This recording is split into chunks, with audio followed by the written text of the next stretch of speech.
Niteka n'umunezero ntangerere vyo gusubira kubana namwe mwe banywanyi bakunzi bacu mubandanya kudukurikirana muherereye irya nino mu makuru ya kure. Mwese mudukurikirana muherereye ku mugabane w'abanyamerika, bari irya nino ku mugabane w'abanyaburaya, ku mugabane wa Aziya, ngaha muri Afrika, South Africa, abari muri Zambia, Kenya, Uganda, mu bihugu vy'ibibanyi, mu buraruko mu Rwanda, mu burengero muri Kongo no mu buseruko muri Tanzania. Mwese mudukurikira muherereye ngaha mu gihugu cacu Burundi, intara, amakomini, imitumba, ubucimbiri, imisozi bigiye bitandukanye bivanye naho buri umwe wese adukurikirana aherereye. Mwese ndabahaye kaze. Fyonda subscribe niba ukoresha ururimi rw'icongereza canke niba ukoresha ururimi rw'igifaransa, fyonda sabone. Hamuraca ujya ngaha iburyo urafyonda no kwa kantu kameze nk'agakengeri, amakuru, ibiganiro dutohoza umwanya ku mwanya bizoja bigushikiraho uzoba uherereye hose kw'isi.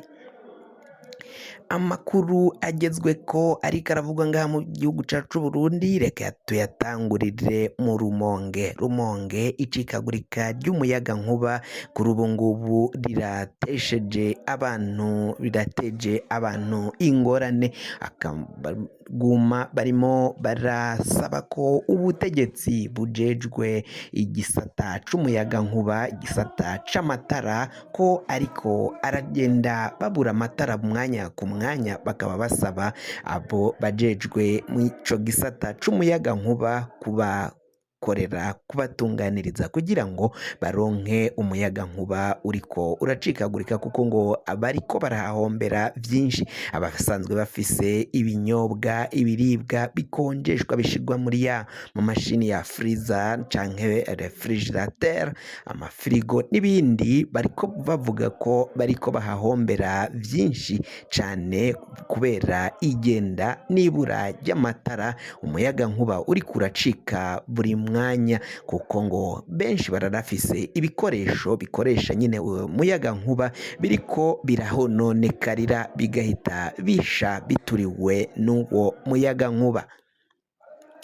Tuvuye ngaho mu Rumonge, abanyagihugu bimuwe mu Gatumba nabo bakimugwa bivanye n'imyuzurira, bariko barasaba ko aho bari bimuriwe babayeho mu buzima bubi cane. Bakaba basaba abajeje intwaro cane cane mu bushikiranganji bw'iterambere rusangi, umutekano intwaro yo hagati mu gihugu, kubagarukira kugira ngo barabe ko bobatunganiriza, nabo bakaba ahantu heza. Ngo barafise amagara mabi cane, kuko ngo barashobora no kuhandurira ingwara ziturutse kw'isuku rikeya.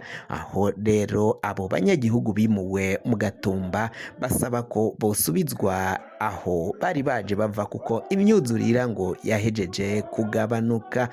Ivyo nivyo abo banyagihugu bo ngaho mu Gatumba bariko barasaba. Naho rero mw'ishirahamwe Parisemu, iri n'ishirahamwe rivuguruza vyinshi leta iba yagiye ibesha. Aho rero kuri ubu ngubu basaba ko leta ya Varisito Ndayishimiye yotanga imihoho, canke se Varisito Ndayishimiye niba adashaka gutanga imihoho, abona ko leta yagenye, leta irongowe na Gervasi Ndirakobuca bataziranda kugarika, iyo leta yananiwe, iyo leta yobogozwa. Mu gihe umukuru w'igihugu Varisito Ndayishimiye yoba adashaka kubogoza iyo leta yanda kugarika, agaca agena indi leta canke agatanga imihoho. Ivyo biravugwa ko rero bivanye no kungene igihugu cifashe, haba mu butunzi, ko biravugwa ko ibipimo bibiri vyerekana aho igihugu kiriko kiraja ngo vyarahejeje kononekara, vyarasinzikaye, ata kintu na kimwe cerekana ko igihugu c'u Burundi kikiriho. Ng'ivyo bipimo nta bindi, ivyo bitangazwa nabo mw'ishirahamwe Parisemu.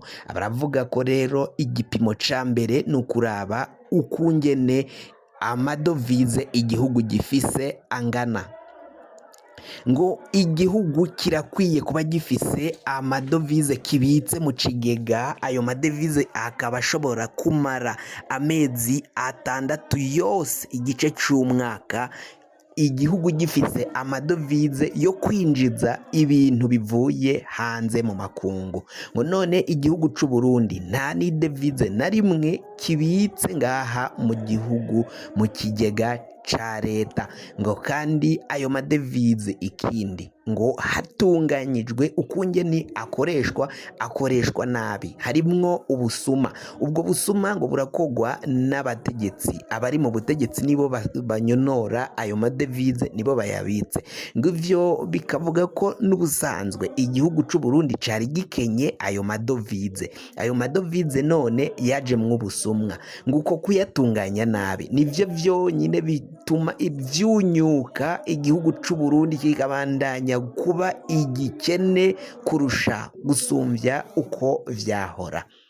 Ico ni kimwe mu gipimo ishirahamwe Pariseme bavuga ko bafatiye ko barabona ko igihugu ntaho bariko barakijana, bahindure abategetsi haze iyindi leta yenda kugarika ibogozwe.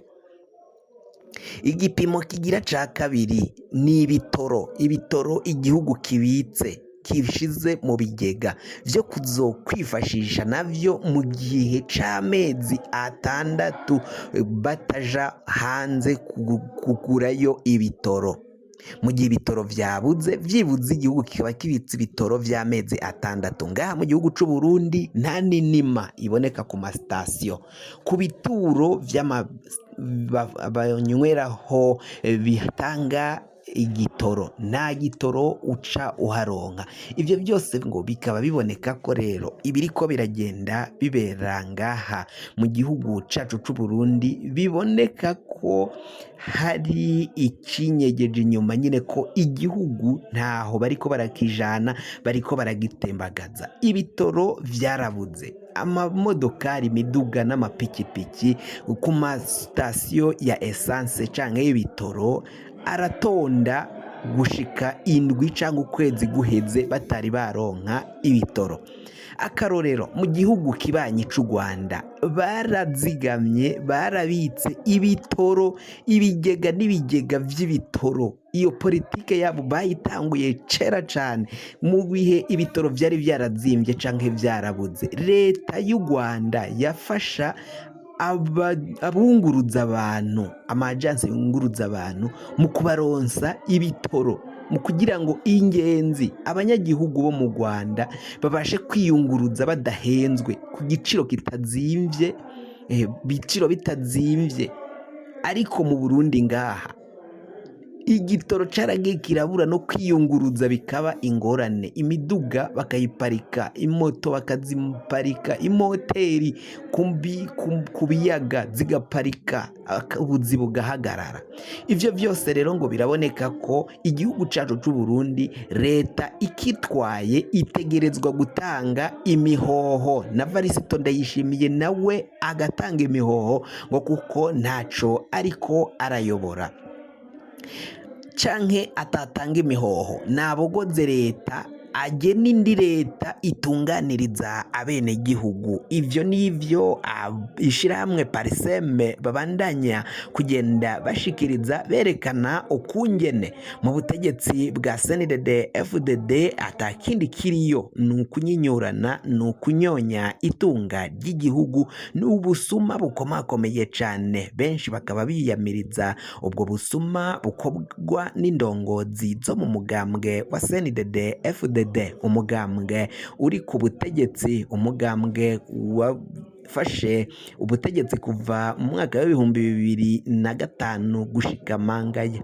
Aba rero utwaye ni umukuru w'igihugu Varisito Ndayishimiye, yaciye afata ubutegetsi mu mwaka w'2020, aho rero hari kwigenekerezo rya 18 ruheshi kwezi kwa gatandatu nyine. Kuri ubu ngubu ejo bundi akazoba akwije imyaka 4 ari ku butegetsi, hazoba hasigaye imyaka 3 kugira ngo manda yiwe canke ikiringo ciwe gihere. Biraboneka ko rero umukuru w'igihugu Varisito Ndayishimiye ivyo ariko aragaragaza ivyo ariko arakora ngo biboneka ko igihugu iyo myaka 3 izoja guhera bagitembagaje mu manga. Fyonda subscribe niba ukoresha ururimi rw'icongereza canke niba ukoresha ururimi rw'igifaransa, fyonda sabone. Hamura tujya ngaho iburyo urafyonda no kwa kantu kameze nk'agakengeri, amakuru ibiganiro dutohoza umwanya ku mwanya bizoja bigushikira aho uzoba uherereye hose kwisi. Mwe mwahejeje gufyonda subscribe kandi tukaba tubakengurukira cane muri abo kubahwa.